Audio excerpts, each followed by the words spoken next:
বাংলাদেশে ইসলামের কি পরিণতি করে ছাড়ছে।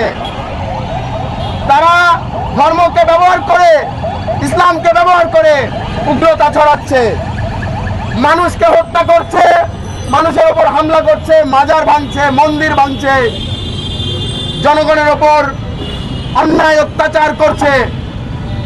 যারা এ ধরনের হামলা করে, আমরা তাই বলতে চাই, তারা ইসলামের শত্রু, তারা মহান সৃষ্টিকর্তার শত্রু।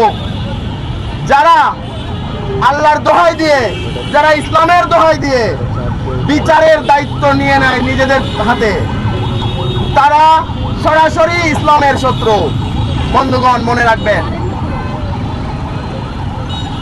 আজকে যেই ঘটনা, সেই ঘটনা সত্যি বাংলাদেশের জন্য এক ভীতিকর পরিবেশ তৈরি করেছে।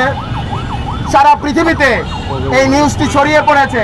হযরত শাহ আলীর মাজার বা হযরত শাহ আলী কোনো সাধারণ পীর বা কোনো সাধারণ আধ্যাত্মিক ব্যক্তি নয়। তিনি একজন এমন আউলিয়া যার জন্য এই বাংলায় শত শত মানুষ ইসলামের নিচে এসেছে, ইসলামকে গ্রহণ করেছে। সারা পৃথিবীর মানুষ হযরত শাহ আলীর মাজারে আসে, সারা পৃথিবীর মানুষ হযরত শাহ আলীকে জানে। অন্ততপক্ষে যারা ইসলামের ইতিহাস জানে, তারা জানেন হযরত শাহ আলী এবং অসংখ্য পীর পয়গম্বর ওলিয়া উলিয়া সারা পৃথিবীতে ছড়িয়ে কিভাবে করে ইসলাম প্রচার করেছেন। আর আজকে যারা হযরত শাহ আলীর ভক্তদের উপর আক্রমণ করে, যারা মাজারের দর্শনার্থীদের উপর আক্রমণ করে, তারা আজকে নিজেদের মুসলমান পরিচয়কে খুব বড় করে দেখাচ্ছেন। তারা বলছেন তারাই নাকি প্রকৃত মুসলমান।